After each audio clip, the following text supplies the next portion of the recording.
Hello my Patreon supporters, welcome to the bench.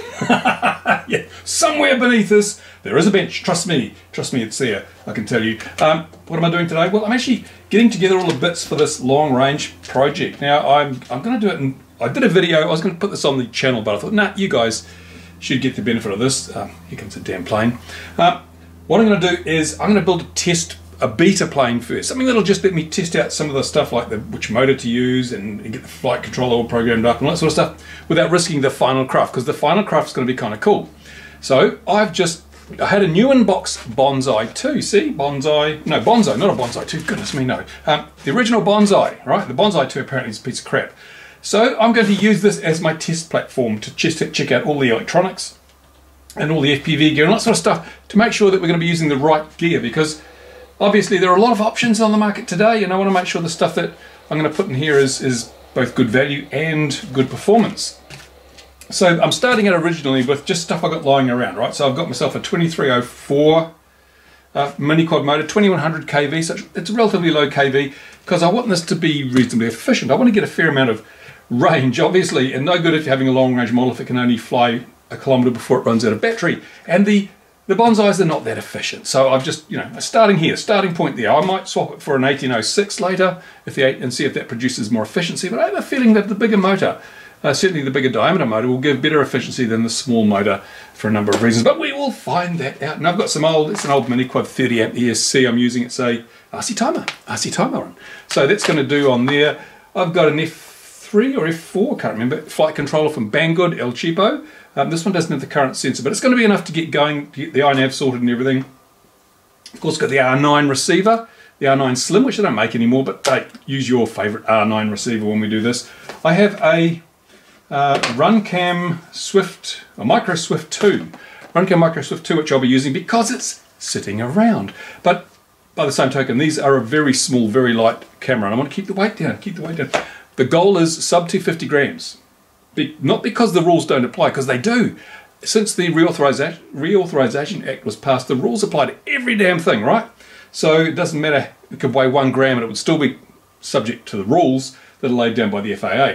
But the sub 250 means that if you're not already registered, so if you don't have any models over 250 grams, you won't have to register to fly this. But of course you won't be flying it legally anyway because it'll be beyond the visual line of sight, so it may or may not be an issue. But I want to keep it light for another reason.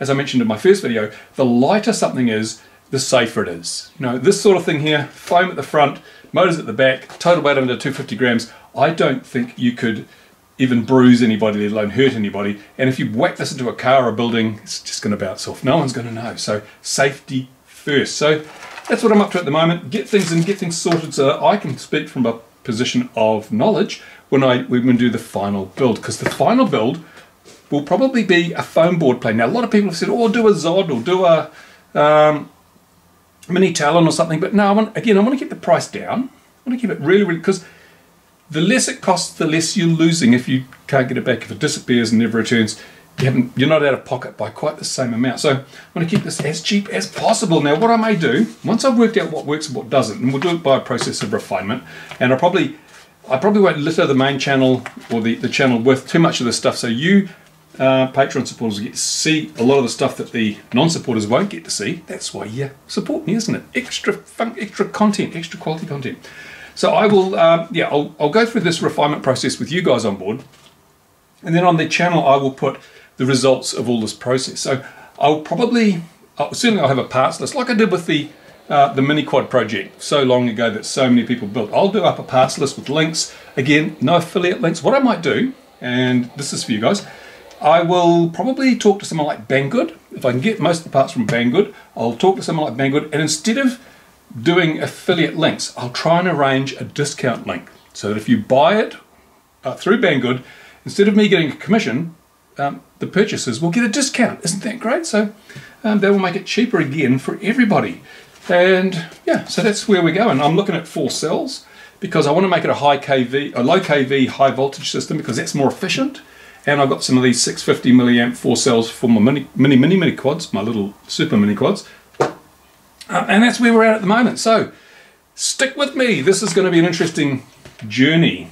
And as I say, you guys be the first to know because you're the kind people that help support what I'm doing here. And what I do have coming up though on the main channel is some safety videos. Oh, you stop yawning in the back. No, safety video is important. This has to be safe. Well, the first one is going to be about situational awareness. And situational awareness is the reason that the FAA and just about every other regulator in the world says you may not fly below on visual line of sight because you don't have enough situational awareness. Well, I'm going to look at that claim. I'm going to look at it very closely.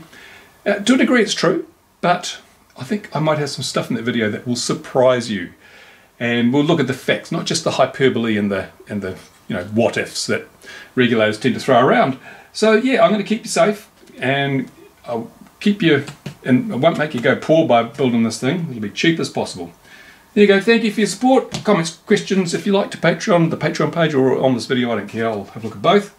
And now I will get on with this. I want to get this test platform in the air as soon as possible. Thanks for your support. Bye for now.